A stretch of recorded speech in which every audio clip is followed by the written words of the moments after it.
এত বড় বাদশাহ তিনি যখন মারা গেলেন, উজির নাজিরদেরকে বললেন, এ উজির নাজিরেরা, আমি যখন মারা যাব, আমার কাফনের কাপড় থেকে আমার দুইটা হাতকে বের করে রাখবা।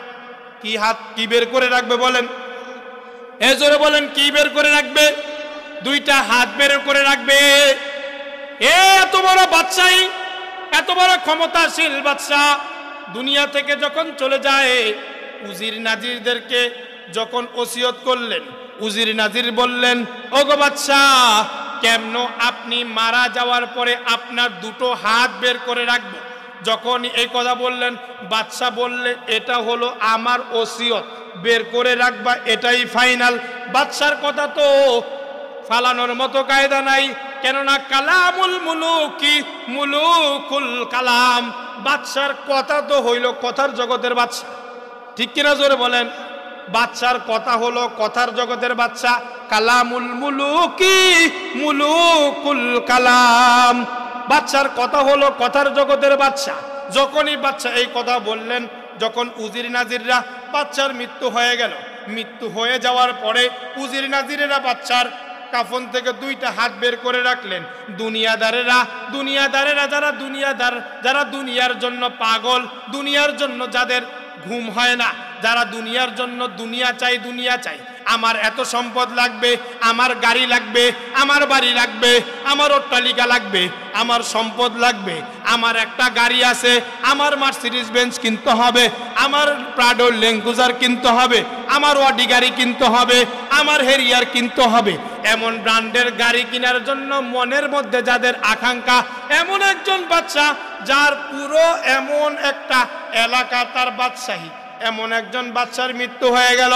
বাদশার দুইটা হাত বের করে রাখতে বললেন উজির নাজিরেরা যখন তার বাদশার দুইটা হাত বের করে রাখলো, এমত অবস্থায় দুনিয়াদাররা বলতেছে, যারা দুনিয়ায় বলে আরো চাই, দুনিয়ার সম্পদ চাই, দুনিয়ার অট্টালিকা চাই, দুনিয়ার তাকাব্বরি চাই, দুনিয়ার ক্ষমতা চাই, দুনিয়ার এমপিত্ব চাই, দুনিয়ার মন্ত্রিত্ব চাই, এমন কথাগুলো যখন যারা বলতেছে, তারা বলতেছে, দেখো বাদশার এত শাহী রাজপ্রাসাদ থাকার পরেও, এত সম্পদ থাকার পরেও বাদশার দুইটা হাত বের করে রাখছে, আরো চাই, আরো দাও।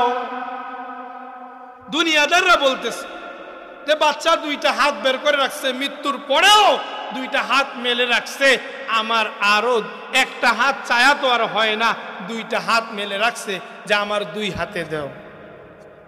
এটা কারা বলেন? দুনিয়াদাররা। এ আখেরাত মুখীরা যারা আছে, এ আল্লাহওয়ালা বুজুর্গরা যারা আছে, তারা তাদের জবানকে উঁচু করে বলে, এ মুসলমান, তারা তাদের জবানকে উঁচু করে বলেন, এ মুসলমান দোস্ত, ইমানদারের দল কোনো দিকে নজর নাই, কোনো দিকে খেয়াল নাই, নিজের মান আরাফা নাফসাহু ফাকাদ আরাফা রাব্বাহ, নিজের দিলকে প্রশ্ন করেন, নিজেকে চেনেন, নিজেকে চেনার দরকার আছে, নিজেকে নিজেকে যারা চিনলো, আল্লাহ বলেন আমি মালিককে তারা চিনে গেল। জোরে বলেন সুবহানাল্লাহ, আরো জোরে বলেন সুবহানাল্লাহ, আরো জোরে বলেন সুবহানাল্লাহ। নারায়ে তাকবীর, নারায়ে তাকবীর। আজকের মাহফিল সফল হোক, বেলতলার মাহফিল,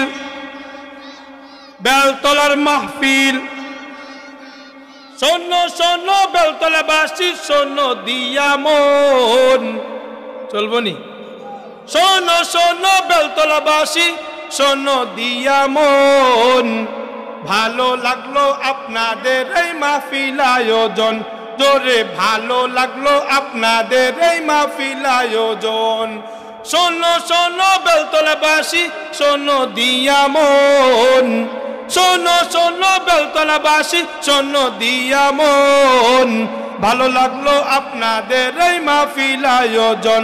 বলেন ভালো লাগলো আপনাদের এই, চলে বলেন ভালো লাগলো আপনাদের এই। ও মুসলমান ইমানদার,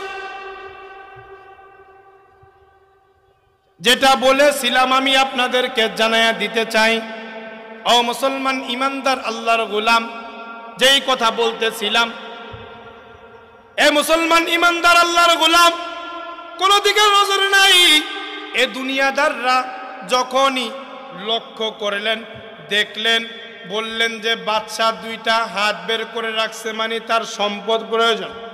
এই কথা যখন দুনিয়াদাররা বলতেছে, আখেরাতওয়ালারা বলে, এ দুনিয়াদারবাসী, তোমরা তো বলতেছো বাদশার আরো সম্পদ দরকার, লক্ষ লক্ষ কোটি কোটি টাকার সম্পদ রেখে গেছে, কিন্তু বাদশার কোনো চাহিদা নাই, বাদশার কোনো চাহিদা নাই, বাদশার কোনো আকাঙ্ক্ষা নাই।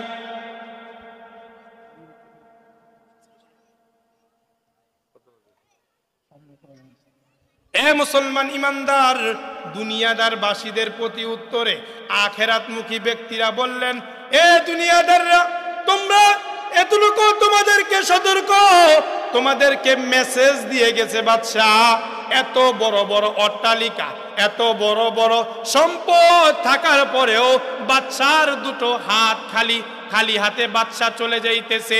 এটা তোমাদেরকে বুঝায় যায় দুনিয়ার সম্পদ তোমার আমার কবরে যাবে না, দুনিয়ার সম্পদ তোমার আমার জন্য কবরে যাবে না, কেবলমাত্র দুইটা হাত খালি ছাড়া তোমার আমার জন্য মার্কিন কাপড়ের 3 টুকরা সাদা কাপড় ছাড়া আর কিছু তোমার আমার সঙ্গে যাবে না।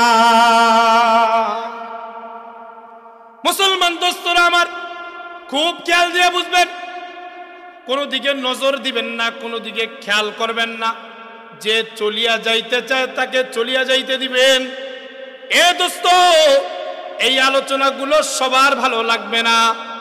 যার অন্তরের মধ্যে মারেফাতের আগুন জ্বলতেছে, যার অন্তরের মধ্যে আল্লাহর ভয় আছে, যার অন্তরের মধ্যে রব্বুল আলামিনের ভয় আছে, রাতের গভীরে যখনই বান্দা বসে বসে রবের কাছে লোনা জারি করে, তাদের জন্য এই কথাগুলো ভালো লাগবে।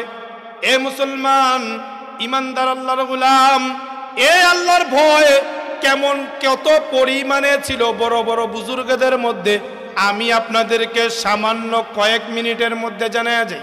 আমাদের আরেকজন বড় বুজুর্গ ছিলেন আব্দুল্লাহ ইবনে মুবারক।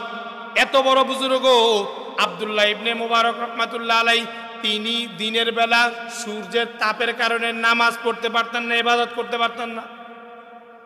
রাতের বেলা তার ছাদের উপরে দাঁড়াইয়া দাঁড়াইয়া তিনি যখন ইবাদত করতেন, তার বাড়ির পাশে একজন কামার ছিল। কামার কি ছিল বলেন? এজোরে বলেন কি ছিল? এই কামার ব্যক্তি যখনই তিনি এই রাত্রে বেলা, দিনের বেলা সূর্যের তাপের কারণে তিনি দা কাঠি বচি বানাইতে পারতেন না, ছুরি কাচি বানাইতে পারতেন না।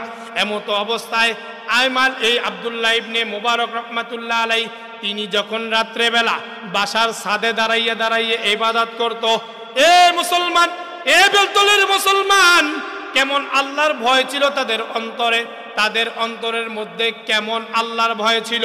তিনি যখন দেখতেন আব্দুল্লাহ ইবনে মুবারক রহমাতুল্লাহ আলাইহি তার বাড়ির ছাদের উপরে দাঁড়াইয়া দাঁড়াইয়া ইবাদত করে, তিনি অন্তরের মধ্যে কষ্ট নিয়ে কান্নাকাটি করতেন। কামার চিৎকার মেরে বলতেন, কামার যখন চিৎকার মেরে বলতেন, কামার কান্না করতেন, দা কাচি বডি বানাইতেন, হাতুড়ি দিয়া যখন তার এই অলংকারগুলো তিনি তৈরি করতেন, এমন অবস্থায় আল্লাহকে চিৎকার মেরে বলতেন, আল্লাহ, জোরে বলেন না আল্লাহ, আরো জোরে বলেন না আল্লাহ, আরো জোরে বলেন না আল্লাহ। এ মুসলমান, এমনি ভাবে চিৎকার মেরে মেরে বলতো, আল্লাহ, আমি তো যদি আব্দুল্লাহ ইবনে মুবারকের মতো এত বড় সম্পদশালী হইতাম, এত বড় বাড়ি গাড়ির মালিক হইতাম, আমি তো কামারের চাকরি করতাম না, কামারের কাজ করতাম না, আমিও তো আব্দুল্লাহ ইবনে মুবারকের মতো ইবাদত করেন না মানুষ, আমিও তো ইবাদত করতাম। ওগো রব্বুল আলামিন, কিয়ামতের ময়দানে আপনি যখন সকলের বিচার করবেন, সকলের বিচার যখন কার্যক্রম শুরু করবেন, ওগো রব্বুল আলামিন, কিয়ামতের ময়দানে আব্দুল্লাহ ইবনে মুবারকের সাথে আমাকে কামার বইলা ডাক দিবেন না, আমাকে আপনার একজন বান্দা বইলা ডাক দিয়ে। আমাকে কামার বইলে ডাক দিয়েন না, আমাকে আপনার বান্দা বইলে ডাক দিয়ে। তাদের অন্তরে কেমন আল্লাহর ভয় ছিল।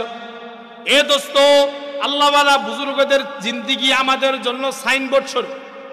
এ কামার, তার অন্তরের মধ্যে কত আশা আকাঙ্ক্ষা।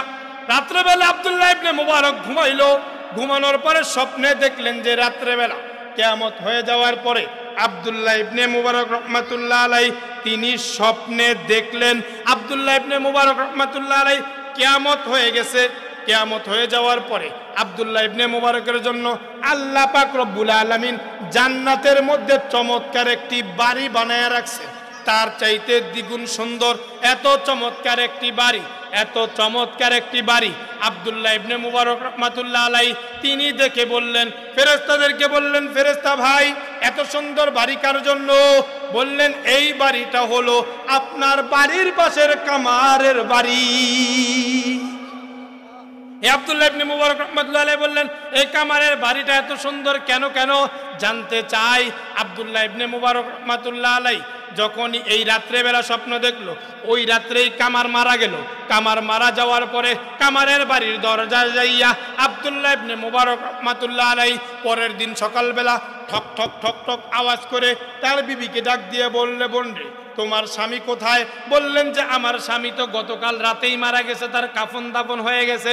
বললেন বিবি রে, ও কামারের বিবি, তোমার কাছে জানতে চাই তোমার স্বামী কামার এমন কি আমল করত যেই আমল করার কারণে আল্লাহ রাব্বুল আলামিন জান্নাতে আমি আব্দুল্লাহ ইবনে মুবারকের চাইতে দ্বিগুণ সুন্দর এবং দামি একটি বালাখানা বড় সম্পদ তোমার স্বামীর জন্য বানায়া দিছে। কামারের বিবি চিৎকার মেরে বললেন, ওগো আব্দুল্লাহ ইবনে মুবারক, শোনেন তাহলে ঘটনা শোনেন। আমার স্বামী যখন দেখতেন আপনি ইবাদত করতেন, আমার স্বামী ইবাদত করার জন্য সময় পাইতেন রাত্রেবেলা, কিন্তু আপনি যখন ইবাদত করতেন তখন কামারের কাজ করতেন। রাত্রেবেলা চিৎকার মেরে বলতেন, কোরআন পড়ে বলতেন, আল্লাহ আমি কোরআন পড়তে জানি না, কিন্তু জানি এটা আপনার কালাম। আমি আপনার কালামকে মাথায় উঠাইলাম, আপনার কালামকে আমি কপালে নিলাম, আপনার কালামকে আমি বুকে নিলাম, আপনার কালামকে আমি চুমো খাইলাম।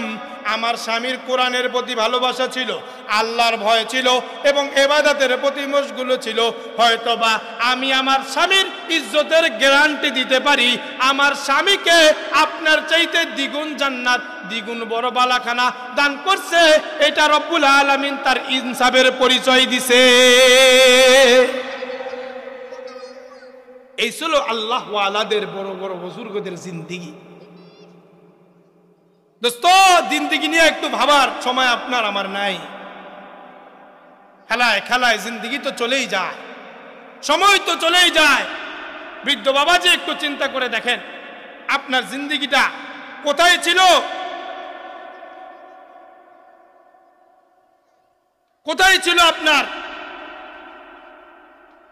কোথায় ছিল আপনার সময়, কোথায় ছিল আপনার যৌবন, কোথায় ছিল আপনার আনন্দ উৎসবের সময়। এ দোস্ত, কেমনে বুঝাইলে বুঝবেন, কেমনে বুঝাইলে যুবক বুঝবে, কেমনে বুঝাইলে বৃদ্ধ বাবা বুঝবে? 80 বছর বয়স হয়ে গেছে, 60 বছর বয়স হয়ে গেছে, এর বড় বুড়া বাবা ওই টিভির দোকানে বইসা বইরা বিড়ি খায়, ডাইন হাতে বিড়ি আর বাম হাতে চা খায়, আসে না?